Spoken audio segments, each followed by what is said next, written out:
ہے یہ بھی قرآن. تو ہم کو قرآن سے باہر تو نہیں گئے. اگر ہم نے حدیث کو مانا تو ہم قرآن سے باہر تو نہیں گئے. ہمارے آقا کی سیرت ممتاز ہے. ہم دنیا کہتے ہیں کہ جی حضور نے بڑی بڑی اچھی باتیں کہی, تو ہمیں معلوم ہے کیا کہتے ہیں, کہتے ہیں ارسطوٹل نے بھی تو اچھی کہی. ہم کہتے ہیں حضور کی باتیں دانش پر مبنی, عقل پر مبنی, بالکل صحیح. کہتے ہیں افلاطون کی باتیں بھی صحیح, فلاں نے بھی باتیں صحیح کی, فلاں نے بھی صحیح کی. ہم عرض کرتے ہیں دوستوں بزرگوں, ذرا غور کرو, سو تو نہیں ہے تو ذرا توجہ کیجئے. برادران محترم, افلاطون نے اچھی باتیں کہیں, لیکن جو کچھ اس نے کہا اس کا عمل کہاں تک ساتھ دے سکا؟ کچھ نہیں. افلاطون نے اچھی باتیں کہیں پر اس کا عمل کہاں تک ساتھ دے سکا؟ کچھ نہیں. اچھی باتیں کرنے والوں کی تو کمی کبھی بھی نہیں رہی, لیکن ایسی ہستی کہ جس نے جو کیا ہو کر کے دکھایا ہو. آمنہ کے لال کے سوا کوئی نہیں. نعرہ تکبیر, تاجدار ختم نبوت, جان محمد, مقام محمد.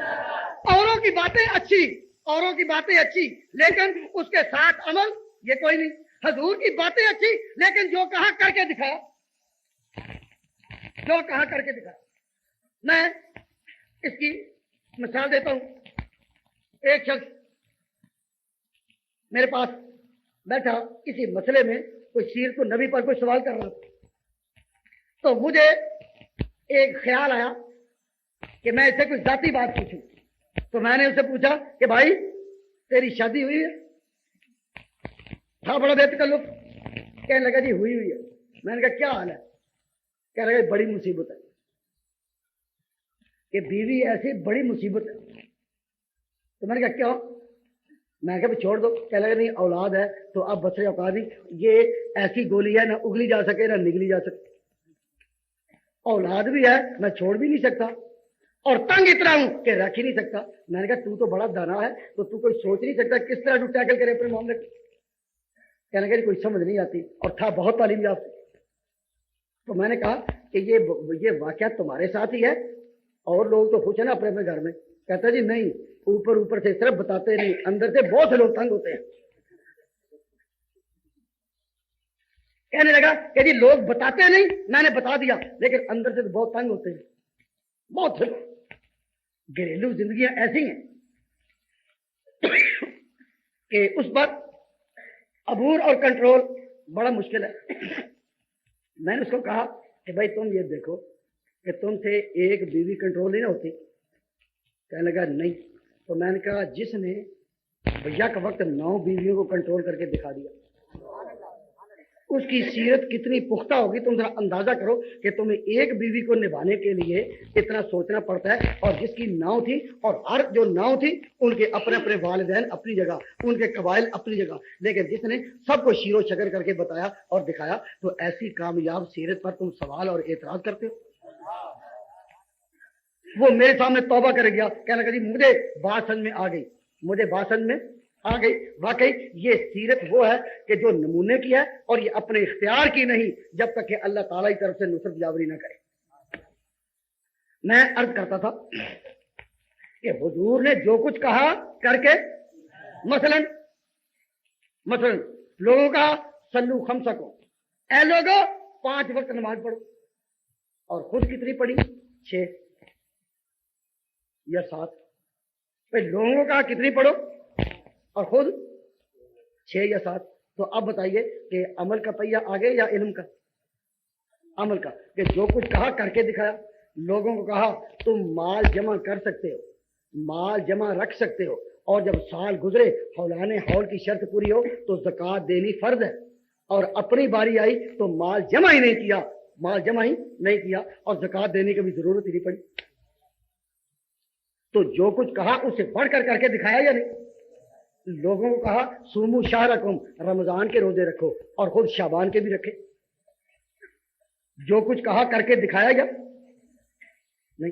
تو آقا نے اللہ کا نام لے کر دنیا کو کہا اے لوگوں, خدا نیکوں کی صفت بیان فرماتا ہے, والکاظمین الغیظ والعافین عن الناس, غصے کو پینے والے, لوگوں کو درگزر کرنے والے. اللہ کے بندے کون ہیں؟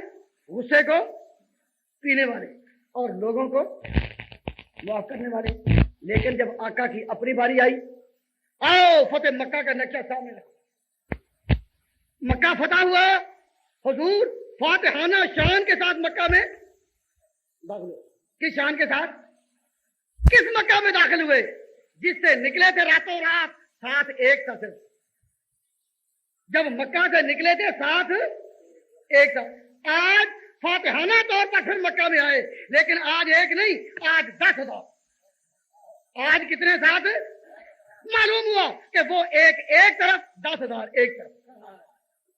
اس ایک کو خدا نے 10,000 کے ساتھ تول کر دکھایا, کیونکہ پیغمبر کی دعا ایک تھی, اے اللہ ادخلنی مدخل صدق واخرجنی مخرج صدق.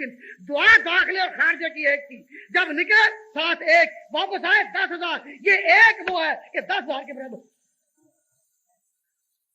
جب آپ آئے ہم اقرار کرتے ہیں کہ حضور جب نکلے تو ساتھ ایک تھا. ایک کا معنی یہ نہیں کہ ہم اوروں کی قدر نہیں کرتے, اوروں کا درجہ نہیں مانتے ہیں. وہ ایک جو ساتھ تھا سیدنا ابوبکر صدیق, لیکن اوروں کے فضائل کا انکار نہیں. حضرت علی مرتضیٰ کی شان مسلم, حضرت علی مرتضیٰ کی یہ قربانی تھوڑی ہے کہ وہ اس رات حضور کے بستر پر لیٹے کہ اگر قاتلانہ حملہ ہو تو حضور کی بجائے کون جان دے گا؟ بے حضور کی بجائے کون جان دے گا؟ یہ سر دینے کے لیے تیار ہونا کوئی معمولی بات نہیں. شہادت کیا ہے؟ شہادت کیا ہے؟ ایک ورثہ محمد کے گھرانے کا نیا عنوان ہے یہ حق و باطل کے فسانے کا. شہید عشق ہی واقف ہے اسرار محبت سے, وگرنہ کس کو آتا ہے سلیقہ سر کٹانے کا. حضرت علی مرتضیٰ بستر پر لیٹے, حضور ان کو لٹا کر گئے اور ساتھ ایک ہے یا نہیں؟ بھائی جواب تو دو. ساتھ ایک. آپ نے بستر پر کس کو لٹایا؟ تاکہ اگر دشمن شب خون مارے تو میری بجائے کون جان دے گا؟ اب آپ ہی بتائیں, ایمانداری سوچیں کہ حضور کے ذہن میں اگر ذرا بھی تصور ہوتا کہ میرے بعد خلافت اس نے کرنی ہے اور قوم کو اس نے سنبھالنا ہے, تو جس نے بعد میں قوم کو سنبھالنا ہو اس کو انسان قتل ہونے کے لیے لٹا دیتا. اور بھائی جس نے بعد میں امامت کرنی ہو اور خلافت کرنی ہو اور لوگوں کو سنبھالنا ہو, اس کو سنبھال کر رکھا جاتا ہے یا قربانی کے لیے پیش کیا جاتا ہے؟ حضور نے حضرت علی مرتضیٰ کو بستر پر لٹایا تاکہ حضور کی بجائے اگر قربانی دینی پڑے تو علی مرتضیٰ دے. معلوم ہوا کہ حضور کے ذہن میں اور حاشیہ خیال میں بھی ان کی خلافت کا تصور کبھی نہیں, کیونکہ جس کو نائب بنانا ہو اس کو پھر بچایا جاتا ہے. جس کو بنانا تھا ساتھ لے کر نکلے یا نہیں؟ جس کو بنانا تھا پھر لے کر نکلے یا نہیں؟ تو میں عرض کرتا ہوں دوستو کہ حضور اب جب مکہ میں داخل ہوئے تو کتنے ہیں؟ 10,000. اور حضور کا ڈسپلن اور ضبط دیکھیے, سیرت کا ڈسپلن اور ضبط دیکھیے. مثالی کہ جب مکہ میں داخل ہوئے تو دشمنان حضور کے اور صحابہ کے ابھی مکہ میں تھے, اب وہ فوراً دوڑے اور کعبہ میں پناہ لی. حتیم کعبہ میں کھڑے ہیں اور ان کو اپنا سیاہ کردار بھی نظر آ رہا ہے, پچھلا سیاہ کردار نظر آ رہا ہے. اب حضور فاتح اکیلے نہیں 10,000 ہے. اور حضور جب آئے تو آپ کے ساتھ عمر بن خطاب جیسے خدا کی غیرت کے عنوان موجود, خالد بن ولید جیسے جرار موجود ہے, ابو عبیدہ موجود, سعد بن ابی وقاص جیسے عظیم ہو, اور ان کی تلواریں ہاتھ میں, ان کی آنکھوں میں خون آ رہا ہے. ان دشمنوں کو دیکھا حتیم کعبہ میں جن کی گردنوں پر بدر کے شہیدوں کا خون ہے, ان کو بھی دیکھا جن کی گردنوں پر احد کے شہیدوں کا خون ہے. سارے کے سارے سر جھکائے اپنے سیاہ ماضی پر نظر کیے وہاں کھڑے ہیں. لیکن صحابہ پر حضور کی شوکت, حضور کا روب اتنا کہ مجال ہے کہ کسی کی تلوار حرکت میں آئے, مجال ہے کہ کسی کا کوئی مکہ بھی کسی کا کافر کے خلاف اٹھے. غصہ ہے, منتظر ہے, حضور اشارہ کریں دشمن تحت کر دیے جائیں. لیکن اپنی طرف سے مجال ہے کسی کا ہاتھ اٹھے یا تلوار اٹھے. حضور کے چہرے کی طرف سب دیکھ رہے ہیں کہ آج کیا ہوتا ہے. نظر شاہ عرب و عجم, نظر شاہ عرب و عجم کے کھڑے ہیں منتظر کرم. اے عرب و عجم کے بادشاہ رحمت اللہ العالمین, نظر شاہ عرب و عجم کے کھڑے ہیں منتظر کرم. کون کھڑے ہیں؟ وہ گدا کہ تو نے عطا کیا ہے جنہیں دماغ سکندری.